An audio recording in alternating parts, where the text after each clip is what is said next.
I remade Test Drive from How to Train Your Dragon without music. Why cut music from such a musical scene? What did I make this for? Fun. And it's inspired by Brad Fry's videos, cutting iconic music from their scenes. And it shows how important the music really is. But deleting the music cut the sound effects with it, leaving me with this. We're gonna take this nice and slow. Meaning I had to remake it all from scratch. So here's how I made all this. First, I plugged the recording into a vocal remover designed to separate vocals from music. You can then customize how much of each you want to use, or use both. But why would you? That's what you started with. It saves the dialogue with some minor degrades, cuts a lot of the sound effects, but I'm surprised this slap stayed in. Yeah, I'm on it. I knew the downgrade wouldn't be much of a problem because of all the wind sound anyway. But removing the audio made it very empty sounding, and I realized how close together some of this dialogue is. We're gonna take this nice and slow. Here we go. Here we go. Position 4. From there, I just went to YouTube and found as many wind sound effects as I could, and I figured out the best way to use each. Some of them are short and gradual, some of them are long with random peaks, some of them are high, intense, and creepy, and this one's so strong and steady that it only works for the higher altitudes. You can barely hear wind in the original, but if you look at the details like Hiccup's hair, there's wind the whole time. Those details matter too, because it's not just wind, things are blowing in the wind, like Toothless's wings. I've had this old flag flapping sound effect for about 10 years, and it sounds a bit like the wings flapping with some randomness to it. That's good for the gliding, but Toothless actually beats his wings and takes a lot of action.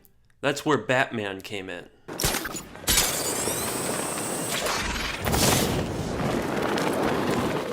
I think you can see the similarity. The flags, capes, paper rustling, and occasional parachutes gave it a texture that it needed, but it wasn't enough. I edited a lot of the sounds, bass boosting them, to give them the right amount of weight and force. This tail fin gave me some trouble, because even layering the sounds, it felt too clothy.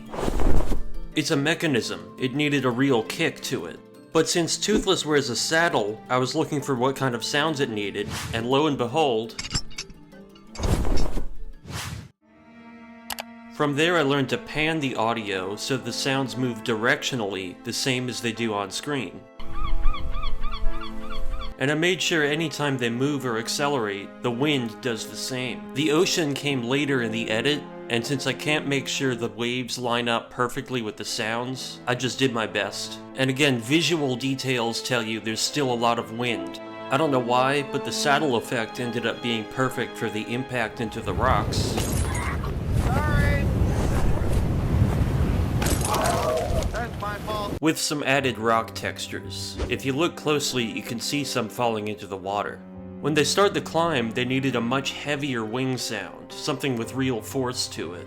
Even though dragons are fictional, they've been in countless movies, so somebody already has a sound effect for it. I just had to sync it up with Toothless, bass boost it, make it sound like it's not the exact same thing every time, and mix it in with the other sounds. Now comes the moment of truth where they almost fall to their deaths. If you thought I used a lot of wind before, this one needed to be on another level. So remember this scene from the second movie?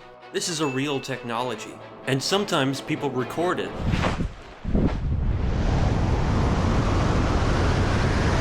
It sounds like a rocket, but it's all just wind. I've reused a lot of the same audio here, but since they're going so fast, I just sped it up. If you've seen a lot of my videos, you might recognize this whoosh sound effect. That came in handy for all the tail spins. Finally, for this whole section, to emphasize the loudness of the wind, I lowered the dialogue so you can barely hear what he's saying.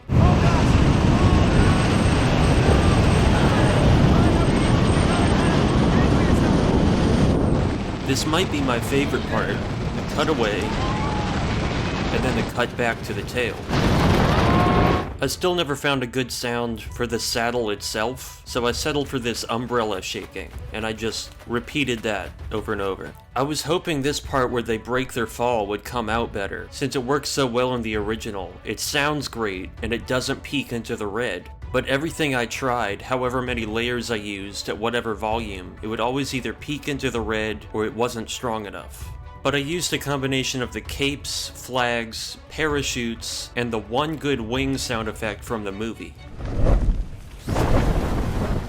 Here's the thing about this part.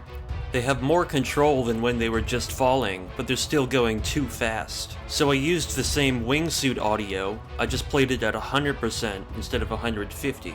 Finally, this last part where they fly together was the hardest to do. At this point, they've regained control, but again, they're still going really fast. I decided to phase out the wingsuit audio and reuse the wind from earlier. I just sped it up and I carefully placed it so every time they move, it accelerates.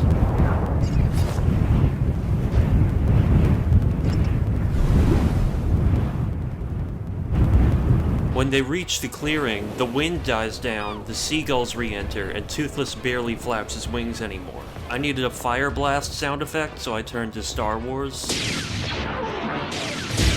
And I knew I wanted an unexpected joke here, so I used Hiccup in another scene and added Toothless's laughter. And if you listen closely, you can hear them fly away at the end. Come on! Ow! Why would you do that? Thanks for watching, and please like the video if you want to see more like this.